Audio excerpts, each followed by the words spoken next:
Iki wis nek malapore menterine. Sahabat Nabi Bila itu Ya, keras ya. keras dia. aja, ora kan mboten ngedal. Oh iya. Memanggil Iya, itu memanggil masyarakat supaya dia berjalan yang masjid sembahyang.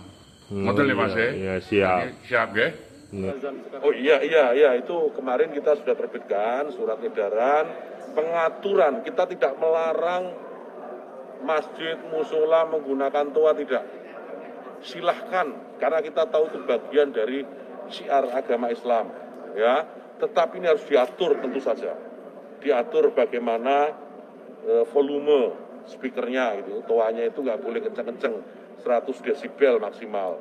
Diatur bagaimana kapan mereka bisa mulai menggunakan speaker itu sebelum adzan dan setelah adzan, bagaimana menggunakan speaker di dalam dan seterusnya. Tidak ada pelarangan. Ini aturan ini dibuat semata-mata hanya untuk membuat masyarakat kita semakin harmonis, meningkatkan manfaat dan mengurangi mafsadat. Jadi menambah manfaat dan mengurangi ketidakmanfaatan. Karena kita tahu, misalnya ya, kita tahu di daerah yang mayoritas muslim, hampir setiap 100 meter, 200 meter itu ada musola masjid. Ya, bayangkan kalau kemudian dalam waktu yang bersamaan mereka semua menyalakan toanya di atas, kayak apa? Itu bukan lagi syiar, tapi menjadi gangguan buat sekitarnya. Kita bayangkan lagi, kita ini muslim, saya ini muslim saya hidup di lingkungan non muslim. Ya, kemudian rumah ibadah saudara-saudara kita non muslim itu bunyikan toa sehari 5 kali dengan kenceng-kenceng secara bersamaan, itu rasanya bagaimana?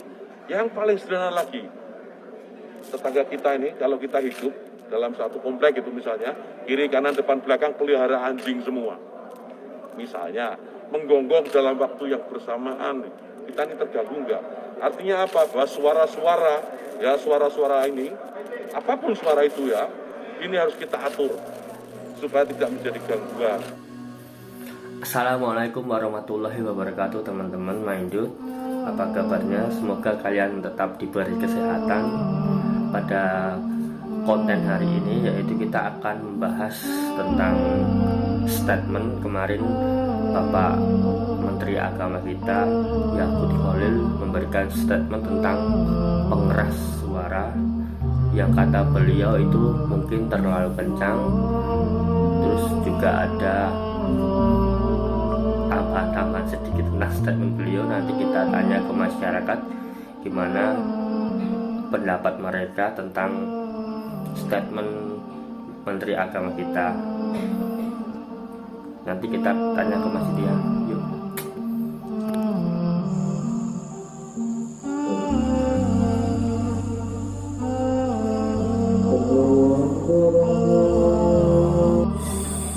Iya teman-teman, kali ini kita sudah di Masjid Ar-Razzaq ini. Assalamualaikum Pak. Iya. Ya, ini dengan Bapak Ihsan. Iya, Bapak Ihsan ya? Betul. Iya. Ini saya mau tanya Pak, maaf sebelumnya saya dari channel YouTube ingin menanyakan masalah yang statement tentang Menteri Agama kita yang soal pengeras suara itu. Menurut Bapak gimana mungkin? Ya, kalau masalah pengeras suara bagi saya sebagai orang yang selalu ke masjid, dan saya juga sebagai takmir, kalau diatur tidak masalah. Yang penting kita saling guyub rukun. Yang penting tidak mengganggu lingkungan dan lingkungan pun tidak terganggu oleh suara toa atau suara adzan atau suara pengeras. Itu pun bagi saya tidak ada masalah, dan selama ini juga tidak ada masalah. Seandainya juga diatur lebih baik lagi, ya kita ikuti saja, karena itu juga orang pimpinan kita itu kan dari bawah ke atas sampai ke Menteri Agama, bahkan sampai ke pemerintah juga. Iya, mungkin terus kemarin kan ada sedikit statement tentang suara hewan ya, mungkin bisa diluruskan Bapak mungkin menanggapi secara pribadi itu gimana Pak? Nah, itu hanya perumpamaan ya. Itu hanya perumpamaan, ibarat itu diibaratkan seperti hewan, seperti suara bising, seperti suara keramaian dan sebagainya itu kan beliau yang tahu pasnya. Tapi kalau kita bukan itu yang kita bahas, yang kita terima yaitu pengaturan tentang pengeras suara. Wah, itu pun saya setuju sekali, tidak masalah. Terima kasih Pak. Terima kasih kembali. Assalamualaikum. Waalaikumsalam. Assalamualaikum Pak. Waalaikumsalam. Ini dengan Bapak siapa? Pak Trimulyo. Oh iya, Pak, maaf mengganggu waktunya sebentar. Ini saya mau tanya tentang masalah statement Menteri Agama kita yang kemarin itu, menurut Bapak gimana? Mungkin bisa agak lebih adem gitu menjawabnya, maksudnya menanggapinya seperti apa mungkin sebagai masyarakat. Sebetulnya kalau masalah azan itu, bagi saya itu kan sudah berpuluh-puluh tahun. Jadi tidak mengganggu. Justru itu panggilan Allah itu.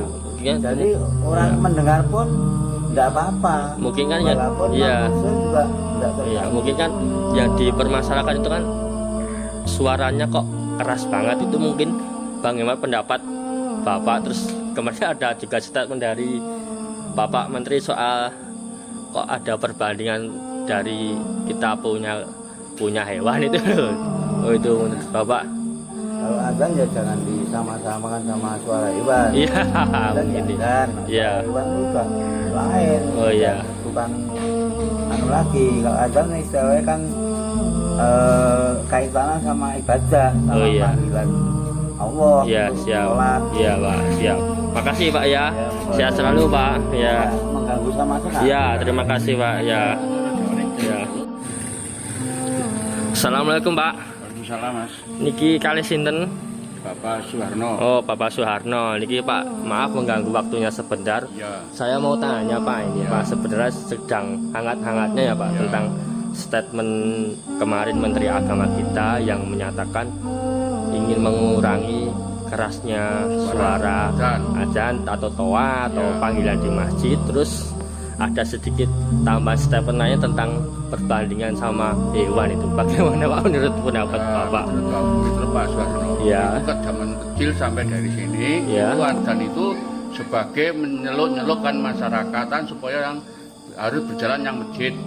Nah itu ke zaman dulu, orang ke zaman sekarang ini kan itu harus azan itu luas. Suaranya harus keras ya Pak? Keras aja, nggak keras nggak kerungu. Jelas itulah. Oh iya. Nah kira saya menghadapi Pak Menteri kan najan wong goblok bisa jawab. Iya. Ya, harus Pak Suharno kumrit. Jangan kumrit iki, wis nek malapore menterine. Sahabat Nabi Bila itu kan keras ya. Keras aja, orang kan aja mboten ada. Oh iya. Iya, itu memanggil masyarakat supaya dia berjalan yang masjid sembahyang. Ngoten lho Mas. Ya, siap. Siap ya. Ya, terus perumpamaan perbandingan sama hewan itu jelas tidak setuju ya Pak? Ya tidak setuju, tidak setuju. Itu kan zaman dulu, orang zaman Pak Soekarno ya beratan, tapi ini yang diketahui Mbak Jenggot itu Pak Kaji Imail itu umurnya 107 tahun. Itu rumahnya Meranggen. Itu kentongannya bisa ngrungokno teman. Itu adan, kentongan zaman semono belum ada adan. Itu kentongan. Suaranya dung dung dung dung dung dung dung dung dung dung. Itu kentongannya masih. Gak percaya Menteri kalau ini tak duduknya rumah Pak. Siap Pak. Siap, Bapak duduknya rumah Pak. Jadi nggak usah kasih apa itu ya udah keras ya emang keras ya Pak ya. Mbah Suharno jeung Mbah Harno Jenggot itu ngomong seadanya. Ngomong seadanya. Nah gak percaya Pak Menteri, kalau Pak Jenggot, Undit mau jolapan, tak duduk yang Meranggen.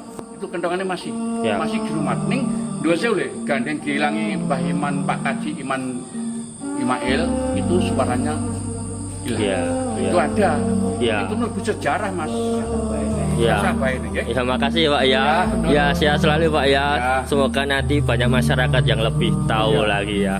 Ya pokoknya itu tadi. Semoga kita semua diberi kesehatan ya Pak ya.